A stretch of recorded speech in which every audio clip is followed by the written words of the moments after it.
সৰকাৰেৰ উপেক্ষা প্ৰতাৰণাৰ প্ৰতিবাদত উত্তাল সচ্ছল প্ৰতিবাদী অঙ্গনবাড়ী কৰ্মী সহায়িকাৰে আৰক্ষীৰ হতাহতি টেটৰ 3 শিক্ষকৰ অনশন সমষ্টি সংৰক্ষণৰ দাবীত অনুসূচিত জাতি যুৱ ছাত্ৰ পৰিষদৰ ধৰ্ণা উন্নয়নৰ গংগা বুৱা বুলি দাবী কৰিলেও চৰকাৰে যে সামগ্ৰিকভাৱে জনসাধাৰণক সন্তুষ্ট কৰিব পৰা নাই সেই কথা গণতান্ত্ৰিক আন্দোলনৰ প্ৰতিবাদস্থলী সচ্ছলে উদঙাই দিছে।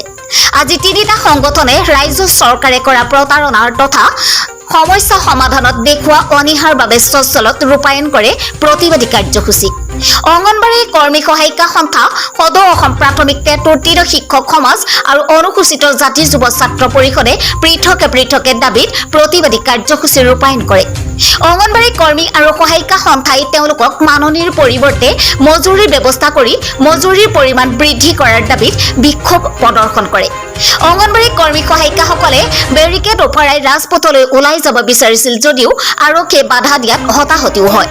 ইফালে পূৰ্বৰ দৰে মঙ্গলদৈ, বকো, দেৰগাঁও, ধলাই, অভয়াপুৰী দক্ষিণ সমষ্টি অনুসূচিত জাতিৰ বাবে সংৰক্ষণ বাহাল ৰখাৰ দাবীত ধৰ্ণা কাৰ্যসূচী ৰূপায়ণ কৰে অনুসূচিত জাতি যুৱ ছাত্ৰ পৰিষদে। আনহাতে সদৌ অসম প্ৰাথমিক টেট উত্তীৰ্ণ শিক্ষক সমাজে ঠিকাভিত্তিক শিক্ষক আৰু ষ্টেট পুলৰ শিক্ষকসকলৰ চাকৰি বেতন সুৰক্ষা সহ নিয়মীয়া কৰাৰ দাবীত পুৱা 8 বজাৰ পৰা সন্ধিয়া 6 বজালৈ অনশন কাৰ্যসূচী ৰূপায়ণ কৰে।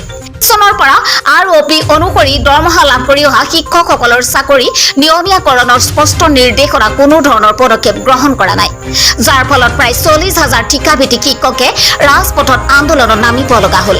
শেহতীয়াকৈ ৰাজ্য চৰকাৰে 2022-23 বৰ্ষত অনুষ্ঠিত গুণোৎসৱত একেৰাহে A+ গ্ৰেড লাভ কৰা বিদ্যালয়সমূহৰ ঠিকাভিত্তিক শিক্ষকসকলৰ চাকৰিহে নিয়মীয়াকৰণৰ কৰাৰ নিৰ্দেশ জাৰি কৰাৰ পাছত ঠিকাভিত্তিক শিক্ষকসকল হতাশাগ্ৰস্ত হোৱাই নহয় মানসিকভাৱেও ভাগি পৰিছে। টেট উত্তীৰ্ণ শিক্ষক সমাজে কয় যে গুণোৎসৱৰ ফলত ভিত্তিত যিবোৰ বিদ্যালয়ত নিয়মীয়া পদ খালী হ'ব সেই পদবোৰতহে এইসকল শিক্ষকক নিয়মীয়া কৰা হ'ব। অৰ্থাৎ ঠিকাভিত্তিক শিক্ষকসকলে 10-11 বছৰ ধৰি আগবঢ়াই অহা সেৱাৰ কোনো মূল্য নাথাকিব। ইয়াৰ ফলত চাকৰি নতুন হ'ব আৰু দৰমহাও নতুনকৈ যোগদান কৰাৰ সমাহাৰ হ'ব আৰু জ্যেষ্ঠতা হেৰুৱাব। ঠিকাভিত্তিক শিক্ষকসকলে আজি অনশনস্থলীত আক্ষেপেৰে কয় যে গুণোৎসৱৰ চাকৰি নিয়মীয়াকৰণৰ আধাৰত কোনো কাৰণতে হ'ব নোৱাৰে। গুণোৎসৱে এখন বিদ্যালয়ৰ সামগ্ৰিক মূল্যায়ন কৰে। বিদ্যালয়খনৰ অভাৱ অভিযোগ বিদ্যালয়ৰ ছাত্ৰ ছাত্ৰীৰ মূল্যায়ন সমাজ জড়িত হৈ থকা বিষয়ত গুণোৎসৱত অন্তৰ্ভুক্ত হৈ থাকে। আগতে চৰকাৰে ঘোষণা কৰিছিল যে আইনী বাধা থকাৰ বাবে ঠিকাভিত্তিক শিক্ষকসকলৰ চাকৰি নিয়মীয়া কৰিব পৰা নাযায়, কিন্তু গুণোৎসৱক নিয়মীয়াকৰণৰ ভিত্তি কৰি লোৱাৰ পাছত এই কথা স্পষ্ট হৈ পৰে যে শিক্ষকসকলৰ চাকৰি নিয়মীয়াকৰণত বাস্তৱত কোনো আইনী বাধা নাই। শিক্ষকৰ চাকৰি নিয়মীয়াকৰণ কৰাটো চৰকাৰৰ নৈতিক দায়িত্ব বুলি উল্লেখ কৰি টেট উত্তীৰ্ণ শিক্ষক সমাজে আজি অনশনৰ স্থানত কয় যে শিক্ষা মন্ত্ৰীয়ে শিক্ষক সমাজক উদ্দেশ্যি তুলুঙা মন্তব্য কৰাৰ বিপৰীতে কেবিনেটত ঠিকাভিত্তিক শিক্ষকসকলক বেতন সুৰক্ষা সহ নিয়মীয়াকৰণৰ সিদ্ধান্ত গ্ৰহণ কৰাৰ ব্যৱস্থা ল'ব লাগে। উল্লেখযোগ্য যে আজি সচলত ৰাজ্যৰ বিভিন্ন জিলাৰ পৰা অহা ঠিকাভিত্তিক আৰু ষ্টেট পুল শিক্ষকসকলে অনশনত অংশগ্ৰহণ কৰিছিল।